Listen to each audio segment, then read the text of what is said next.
Water usage అంటే కొంతమంది మారుతూ ఉంటారు ప్రాంతాలు మారుతున్నప్పుడు ఏమవుతుందంటే వాటర్ చేంజ్ అనేది అవుతూ ఉంటుంది. ఇక్కడ హైదరాబాద్లో కూడా అంతేనండి. మీకు మణికొండలో కొన్ని ఏరియాస్, బీరంగూడలో కొన్ని ఏరియాస్, ఇలాంటి కొన్ని ఏరియాస్లో ఏమవుతుందంటే వెంట్రుకలు అనేటివి విపరీతంగా ఊడిపోవటం జరుగుతూ ఉంటుంది.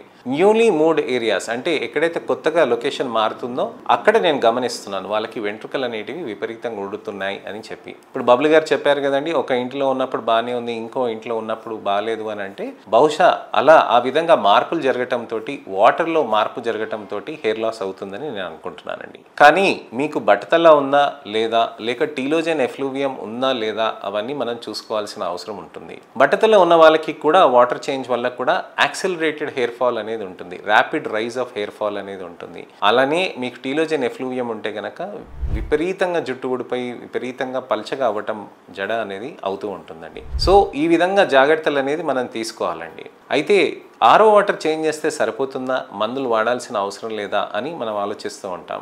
ఆరో వాటర్ యూస్ చేసినప్పుడు కూడా వెంట్రుకలు ఊడుతున్నాయి అని అంటే అది మీకు ఇతరత్ర ప్రాబ్లమ్స్ తోటి ఉన్నట్టుగా గమనించాలన్నమాట.